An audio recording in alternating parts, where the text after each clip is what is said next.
Hey guys, Pastor Mike here. Thank you for joining me. I wanted to talk to you today about Dr. Stephen Hawking, who just passed just in the last day or so. Dr. Hawking was an absolutely brilliant physicist, renowned for his intellect. His intellect was absolutely mind-blowing, just a little pun there. But Hawking recently passed. What's interesting about Hawking is he was probably the most brilliant scientist during our lifetime. He's right up there with individuals like Galileo and Einstein, just an absolutely brilliant man. Interestingly, Hawking was in his 20s diagnosed with Lou Gehrig's disease, and he basically became paralyzed for the vast majority of his life. He was a brilliant man, but he was confined to a body that wouldn't move, and he was able to communicate by just barely moving a device which would allow him to communicate. But Hawking didn't let his radical disability hold him back from his research, and he went on to conduct a wide variety of research exercises, wrote many books. One book in particular, entitled A Brief History of Everything, came out in the 80s and was an international bestseller. And essentially what Hawking was attempting to do was to give a theory about everything. We Christians, we have one of those. It's in the Bible. It's basically the creation account and onward, and that's not our theory for everything, but that's what we posit to be the truth about everything. Well, Hawking essentially tried to come up with a rival theory of all things, but by means of naturalistic science, right? So basically, he tried to come up with a godless explanation for everything. Now, many people have attempted to do that, but very few did it as well as Hawking. Again, Hawking was just an absolutely brilliant scientist. In one of his very last books, the book The Grand Design, co-authored by Leonard Ludenow, Hawking said this in this book, and this is so critical. You're probably wondering, why is this relevant? Well, it's relevant to you, trust me. Hawking said this: because there is a law like gravity, the universe can and will create itself from nothing. Hear what he's saying. Because there is a law like gravity, the universe can and will create itself from nothing. And so Hawking's explanation for everything is gravity exists and creates everything. The difficulty with this proposition is that gravity is something.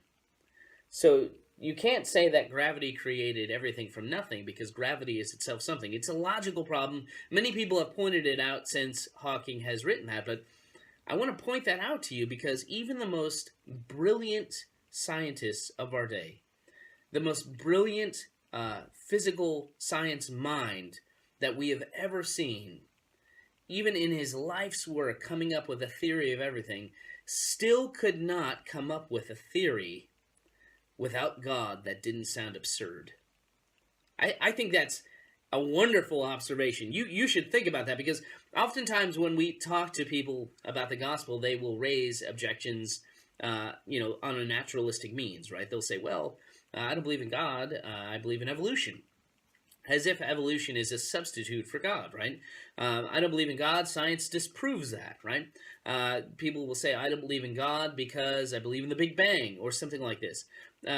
Well, none of these things are necessarily exclusivistic to, belief in God, right? You can, I guess, in theory, believe in God and believe in evolution. There's probably some people who do that. The problem is, oftentimes we get scared as Christians, and we don't want to interact with those people because we think that science can sort of outsmart us. But when we look at the example of Stephen Hawking, this just absolutely brilliant man, and we hear what he is saying, that the universe can create itself from nothing by means of gravity, when we hear that, and we hear the absurdity and the ridiculousness of that, because gravity is something, it's not nothing.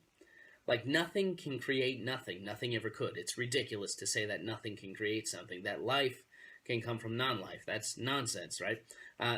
Like, if there is nothing, then there is nothing, and there cannot be something. That's it. It's nonsense to say that there's gravity in nothingness, right? And so when we look at that and we say, yeah, that's ridiculous, we need to observe that this is coming from the best the world has to offer. And I think that should give you confidence, because God's truth is venerable. People make fun of the Bible, they make fun of the creation count, call it archaic, call it ridiculous. And then again, when we look at their theories of why we are in existence, why there is life instead of non-life, why there's something rather than nothing, what we see is absurdity, what we see is illogic. And so for the world that pays so much lip service to science, comes up in the final analysis with a very unscientific explanation for why you and I are here. But we know why we're here. We're here because God created us in his image. And Stephen Hawking, even an individual who, if we were to take his evolutionary worldview consistently, Hawking was wheelchair bound. He wasn't an individual that was able to produce much in terms of normal, conventional human life. And yet we as Christians can say that life, even the life of Stephen Hawking, is valuable because it is made in the image and likeness of God, and that God gave this man a beautiful intellect for his glory. Of course, Stephen Hawking didn't see it that way, but we can see it that way. And we can say, yes, every single life, every single one, is valuable because it's been made in the image and likeness of God, and that we are here not by fiat, not by some cosmic accident. You and I are not highly evolved broccoli. We're not stardust banging into stardust. Rather, we are the creatures of the living God, uniquely made in his image for his glory. And I hope that encourages you, so that when you encounter someone who gives you an objection to the gospel by way of science or evolution, I hope that you think to yourself, wait a minute, God's truth is venerable. God's got this. If I speak God's truth compellingly, no scientific theory can defeat it. So I hope you have a great week. We'll see you Sunday. Let me start this off with a hallelujah to Jesus, the sovereign ruler. This is not a rumor, got the truth, so we about to school you. Check out the style maneuver, shout it to you like the loudest roofers. Christ brought us up from out the sewer. We don't have to doubt the future, crafting our verses as we bask in his worship. You asking the purpose, partly to snatch cash from the furnace.